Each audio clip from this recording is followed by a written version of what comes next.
J'aimerais vous parler des parfums énergétiques et des parfums biologiques. On a la grande chance d'avoir déjà une bonne quinzaine d'années de recul sur l'élaboration de la nouvelle parfumerie thérapeutique, je dirais, qui est à contresens total de la parfumerie de luxe chimique et totalement mauvaise pour la santé. La parfumerie énergétique, c'est quelque chose de fabuleux qui permet de travailler à la fois sur la sphère émotionnelle et sur le comportement. Et je trouve ça absolument incroyable de voir qu'aujourd'hui, on peut mixer l'olfactothérapie avec quelque chose de véritablement puissant sur les attitudes, les comportements psychologiques et émotionnels. Je ne vais pas vous donner des marques parce qu'il y en a plein. Il y a plein de parfums qui agissent sur la sphère émotionnelle et qui, au-delà d'une merveilleuse odeur, au-delà d'un accord olfactif magnifique et merveilleux, a la capacité véritablement d'aller aider l'individu, de le soutenir dans une problématique donnée et de pouvoir agir sur un plan qu'il est très difficile d'aller actionner, en tout cas consciemment. Donc moi je trouve que cette parfumerie elle est très valorisable et que ça vaut la peine de lâcher son parfum chimique pour aller vers quelque chose de beaucoup plus safe et de beaucoup plus positif.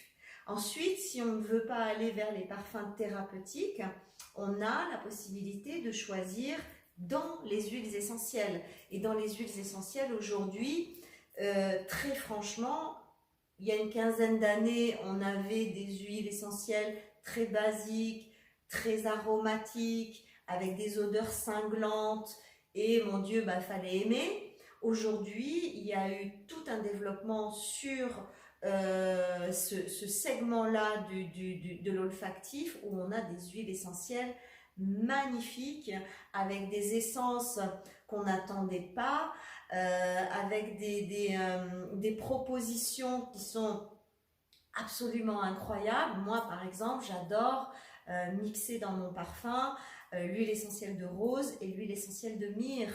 Ça donne quelque chose d'absolument fabuleux et je suis devenue complètement accro de cet accord olfactif-là. Et aujourd'hui, l'orgue des huiles essentielles en termes d'olfaction n'a plus rien à envier à l'orgue du parfumeur. Attention, à l'orgue du parfumeur naturel, parce qu'on sait très bien que la parfumerie chimique invente des odeurs qui n'existent pas, gazon coupé, algues marines, des notes aquatiques, des notes melon d'eau, des notes foin. Ça n'existe pas véritablement dans le monde naturel. Mais si on fait un focus sur les odeurs naturelles, aujourd'hui on a des merveilles dans les huiles essentielles.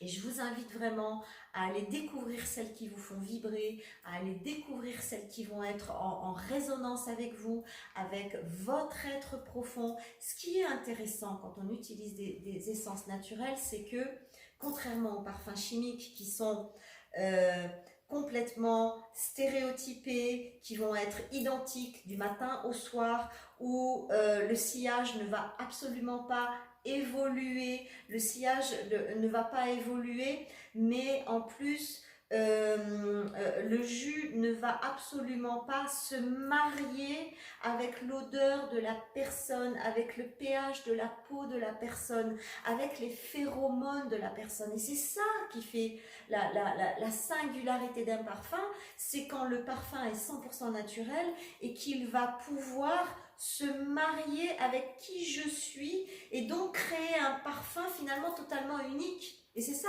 qui est fabuleux dans la parfumerie naturelle, dans les parfums thérapeutiques, dans les parfums bio et dans les huiles essentielles, c'est que la note que je vais vibrer finalement est unique au monde. Et c'est pas un 5 de Chanel ou un Angel qui va sentir la même chose chez tout le monde du matin au soir et qui va avoir un sillage éternel. Ça c'est des parfums en plastique au final.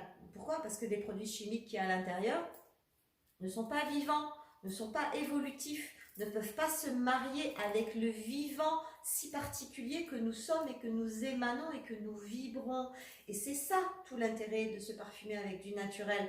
Non seulement on ne se pollue pas, non seulement on ne pollue pas les autres, mais en plus on va développer une signature olfactive totalement unique. Je vous parlais de mon mélange rose et myrrhe.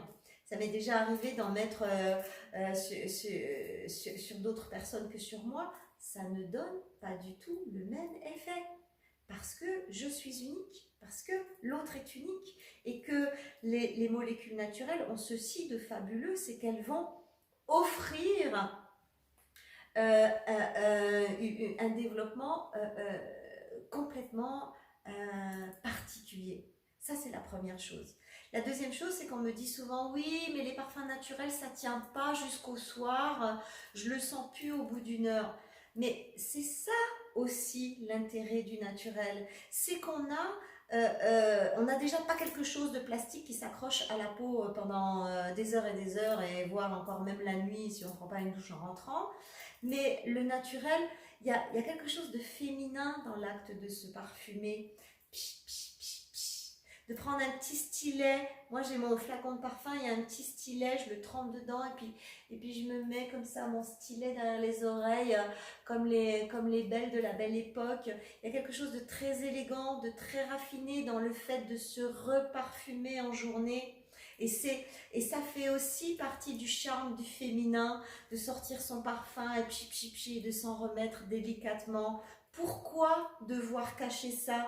Pourquoi devoir se passer d'une gestuelle de féminité qui a toujours existé de tout temps? À l'époque, on avait des concrètes. Les concrètes, c'était les premiers parfums qui étaient dans des matières grasses et on mettait les parfums comme aujourd'hui, par exemple, dans un petit beurre de karité. Et bien, les concrètes, les femmes se reparfumaient comme ça dans la journée, des petites coquines. Mais c'était beau. Pourquoi mettre un pchit et puis plus rien de la journée? Renouons avec ce qui se faisait de bien dans le passé. Tout n'est pas à jeter dans le passé. L'ultra-modernité, l'ultra-plasticité, au final, elle nous a amené vers quoi? Vers des maladies, vers du stress, vers la perte de notre identité, vers la perte de ce qui faisait notre singularité individuelle. Donc moi, j'ai envie de renouer avec ce qui se faisait avant, avec les méthodologies qui se faisaient avant, avec cet état d'esprit qui entourait le parfum, avec la beauté des véritables notes naturelles. Et je trouve que c'est ça aussi la féminité.